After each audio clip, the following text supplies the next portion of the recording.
Hi viewers, welcome to our channel. ప్రస్తుతం మనతో పాటు ఇమ్మంది రామారావు గారు, సీనియర్ జర్నలిస్ట్, వారితో ఒకసారి మాట్లాడారు.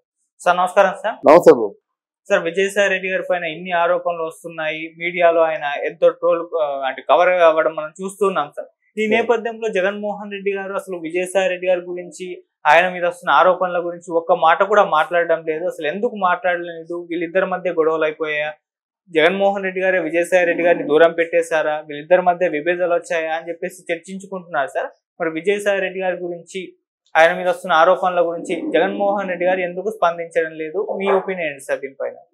చాలా మంచి ప్రశ్న అడిగా బాబు. చర్చించుకుంటున్నారంటే నాకు తెలిసి ఎక్కడ నేను వెళ్ళలేదు, కానీ మీరే మొట్టమొదటిసారిగా ఈ క్వశ్చన్ లేవనెత్తారు. Thank you. It's a good point.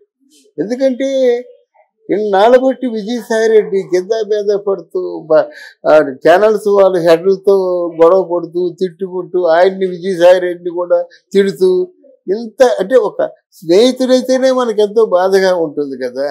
అలా కాకుండా జగన్మోహన్ రెడ్డి గారి ఆత్మ అనుకున్నాం మనం.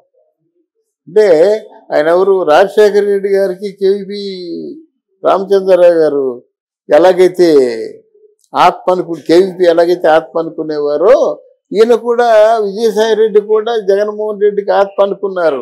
ఒకనొక టైంలో జగన్మోహన్ రెడ్డి గారి కానీ జైలుకి వెళ్తే నెక్స్ట్ విజయసాయి రెడ్డి అనుకున్నారు. ఆ స్థాయిలో ఊహించుకున్నారు ఆయన్ని. అటువంటి వ్యక్తికి ఈరోజు కెలామిటీస్ వచ్చి ఎన్ని కాంప్లికేషన్స్ వస్తుంటే ఒక్క మాట కూడా జగన్మోహన్ రెడ్డి మాట్లాడలేదంటే చాలా ఆశ్చర్యంగా ఉంది. ఈరోజు వినుకొండ నిజానికి వైసీపీ పార్టీ వాళ్ళనేమో తెలుగుదేశం పార్టీ వాళ్ళు హత్య చేయడం కాదు, వైసీపీ పార్టీలో ఉన్న వాళ్ళే వైసీపీ పార్టీలో ఉన్న వాళ్ళని హత్య చేశారు. ఇది వెలికి చేస్తే దొరికింది. దీనికి ఇంత డ్రామా చేశాడే. వినుకొండ వెళ్ళిపోయి కారులు వెళ్ళిపోయి అందరినీ జైలు పలికించుకొని ఆ శవం ముందే ఉపన్యాసం ఇచ్చాడు కదా. నువ్వు బైకులు అందరికి కూడా ప్రశ్నలు ఢిల్లీ వెళ్ళి ప్రైమ్ మినిస్టర్తో మాట్లాడి అక్కడ ప్రెస్కి పిలిపించుకొని మాట్లాడాలి.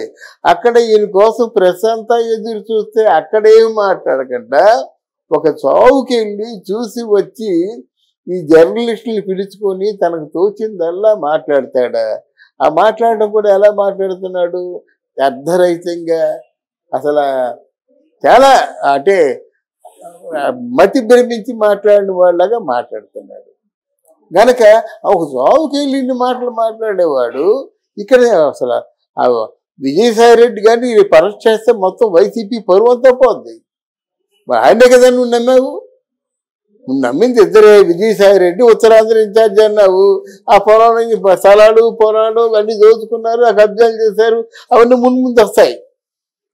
ఇక్కడ సజ్జలు అన్నావు, సజ్జలు పంపన్నావు. ఇప్పుడు విజయసాయి రెడ్డి కూడా పొమ్మన్నట్టే లెక్క. ఆయన అంత ఆపదలో ఉంటే కనీసం పన్నెత్తి మాట అనకపోయినట్టయితే జనం ఏమనుకుంటారండి? జనం తెలుసు కదా.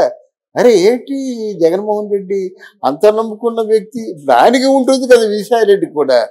ఇదేంటే ఇంత కలామటీసులో ఉన్నట్టయితే ఒక్క మాట మాట్లాడుతుండే జగన్మోహన్ రెడ్డి. ఆయన గురించే కదా నీ ఇన్ని అవినీతి పనులు చేశాను, ఆయనకే కదా దోచిపెట్టాను ఆయన అనుకున్నది. అది ఇప్పుడు లక్షల కోట్లు దోచిపెట్టాడంటే ఎవరు దోచిపెట్టాడు? జగన్మోహన్ రెడ్డికే దోచిపెట్టాడు. ఆయన కొంత తిన్నాడు, ఇది మా 300 ఇచ్చాడు. నేను ఆయనకి ఎలా ఉంటుంది? నేను ఈ పని చేశానంటే ఆయన దళ్ళు చూసుకొని చేశాను, ఈ పని చేశానంటే ఆయన 300 ఇచ్చాను. ఈరోజు ఎంత అభాసపాలు అయిపోయానంటే ఆయన ఒక్క మాట మాట్లాడుకుంటే ఎలాగుంటుంది? కంట్రోల్ చేయాలంటే జగన్మోహన్ రెడ్డి కంట్రోల్ చేయగలడు, విజయసాయి రెడ్డి కంట్రోల్ చేయలేడు. మరి ఎలా ఎందుకు కంట్రోల్ చేయలేకపోతున్నాడు? ప్రెస్ను కంట్రోల్ చేయలేకపోతున్నాడు. ఆయన మీద ఎదురు తిరిగేటువంటి సామాన్యమైన కార్యకర్త వెళ్ళి ఏమాయి విజయసాయి రెడ్డి ఉన్నాడా లేదా మీ తాత ఉన్నాడా పిలు అనే పరిస్థితి వచ్చిందంటే ఆయన పిచ్చెక్కిపోలేదు, పిచ్చెక్కే మాట్లాడుతున్నాడు. రోజుకి ప్రెస్ను పిలుచుకుంటూ తన గోడు వినిపించుకుంటున్నాడు. కనుక ఈ విషయంలో జగన్మోహన్ రెడ్డి నిశ్శబ్దంగా ఉండడం మాత్రం మిత్ర ద్రోహం. ఆయన కూడా తెగించేశాడు. అసలు ఎందుకే ఎన్ని ఉంటాయనే అంతకుముందు నేను ఛానల్ పెడతానన్నాను, సెటిలైట్ ఛానల్ వద్దన్నాడు ఆయన. ఎందుకంటే నా ఛానల్ నాకు ఉన్నట్టు ఇంకోలాగా ఉండేది. స్వచ్ఛమైన రాజకీయానికి ఏమో వారసత్వం పలికేవాడిని నేను. అలాంటిది స్వచ్ఛత పోయింది ఈ తాలూకు ఛానల్స్లో. ఒకవేళ జగన్మోహన్ రెడ్డి వద్దన్నా ఈసారి మాట వెన్ను నీ పెడతానంటున్నాడు మాట. అంటే నీ తెగదెంపులు చేసుకోవడానికి అన్ని విధాలా సిద్ధంగా ఉన్నాడు విజయసాయి రెడ్డి. అసలు నువ్వు ఉన్నా లేకపోయినా ఓటేంట్రా బాబు పోరా మీ ఇద్దరే నాకు పంపించారన్నట్టుగా ఉన్నాడు జగన్మోహన్ రెడ్డి. బయటికి చెప్పడం లేదు కానీ లోపల చాలా మంది చెప్పారు జగన్మోహన్ రెడ్డి కొడతాడట. ఆ దెబ్బలు తిన్న ఎమ్మెల్యేలు చెప్పారు కొడతాడట. సజ్జల రామకృష్ణారెడ్డిని కొట్టాడో తిట్టాడో ఏమేయడో దూరం వెళ్ళిపోయాడు. ఆ మీడియా ఇన్ఛార్జి భార్గవరెడ్డి ఉన్నాడు, కళ్ళలో కనిపించకుండా పోయాడు, అమెరికా ఎక్కడికి పోయినాడు. ఇప్పుడు కొత్త మీడియా వచ్చింది, ఏదో కొంచెం కొత్త అన్నట్టు ఆయనకేమో వెనక ముందు చూడరు కదా, అకారణంగా అసందర్భంగా వీడియోలు రిలీజ్ చేస్తున్నారు. అది ఎక్కడ వచ్చండి. విజయసాయి రెడ్డి కూడా ఆయన తాలూకు సలహాలు కానీ సంప్రదింపులు కానీ ఏది కూడా తీసుకోవటం లేదు. మీరందరూ కలిసి కదా నన్ను పంపించారు అనే పరిస్థితిలో ఉన్నారన్నమాట. ఏది ఏమైనప్పుడు కూడా కలిసి తప్పు చేశారు కదా, కలిసి కబ్జాలు చేశారు కదా, కలిసి అవినీతి సొమ్ము వేల కోట్లు లక్షల కోట్లు పంచుకున్నారు కదా. అది ఏమాత్రం మిత్ర సర్వం మీకు ఉన్నప్పుడు కూడా ఆ విజయసాయి రెడ్డి గురించి ఒక మాట మాట్లాడి ఆయనకి తన ఏదో మద్దతునో లేకపోతే ఖండనో తెలియజేయడం చాలా మంచిది. లేకపోతే జనం చాలా అసహ్యంగా అనుకుంటారు. ఇప్పుడు కూడా ఆయన పార్టీ మారబోతున్నట్టు వార్తలు రావడం చూస్తున్నారు సార్. మరి బీజేపీలోకి వెళ్ళిపోతారు అని అంటున్నారు. మరి వెళ్ళే ఛాన్స్ ఏమైనా ఉందా సార్? తప్పకుండా మారుతారండి. ఇప్పుడు ఎవరు మనం సహజంగా పెద్దల తాలూ సహకారం తీసుకుంటున్నాం అంటే ఎందుకు తీసుకుంటాం? మన ఆపదలో ఆదుకుంటారనే కదా. ఇప్పుడు విజయసాయి రెడ్డి ఇంత అభాస పాలైపోయినప్పుడు ఒక మాట మాత్రమేనా ఉన్నట్టయితే ఆయన ఎలా ఆలోచిస్తాడు? ఆయనకి ఇంతంతో అనుభవం ఉంది కదా. ఆయన కూడా పార్లమెంటరీ వ్యవహారాల శాఖను చూసుకున్నాడు కదా.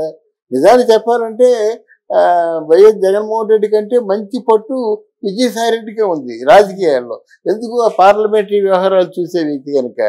అసలు విజయసాయి రెడ్డే కదా జగన్మోహన్ రెడ్డికి వాళ్ళకి డీలు కూర్చుంది. ఆయన అరెస్ట్ అవ్వకుండా డీలు కూర్చారంటే ఆ డీలు కూర్చున్న వ్యక్తి ఎవరంటే విజయసాయి రెడ్డి. కనుక విజయసాయి రెడ్డి పొద్దున్న రాజకీయాలు తెలుసు, రాజకీయాల్లో రాగలరు. కానీ ఏమి ఎలాగంటామంటే ఖచ్చితంగా జరగబోయి చెప్తున్నాను, జగన్మోహన్ రెడ్డికి రాజకీయాలు తెలియదు. అరే కొత్తగా వచ్చిన గవర్నమెంట్, ఆ గవర్నమెంట్కి హనీమూన్ పీరియడ్ అన్నారు, ఒక 6 మాసాలు ఉండాలి కదా. మరి నువ్వేమని చెప్పావు? నువ్వు అమ్మ మీ అందరికీ నేను ఇప్పుడే వాగ్దానం ఇస్తున్నాను, 6 మాసాలు దాటిన తర్వాత నా పరిపాలన చూసి మీరు ఆ గల్లా పుచ్చుకొని అడగని చెప్పాడు మాట. నువ్వు 6 మాసాలు పెట్టుకున్నప్పుడు ఈయనకు ఒక 6 మాసాలు టైం ఇయ్యారు కదా. ఇవన్నీ మొత్తం నువ్వు వాగ్దానాలు చేసింది ఏమిటి, నువ్వు నెరవేర్చుకున్నది ఏమిటి అని చెప్పేసి నీ నోటుకు వచ్చింది మాట్లాడితే జనం అంతా అసహించుకుంటారు అన్నమాట.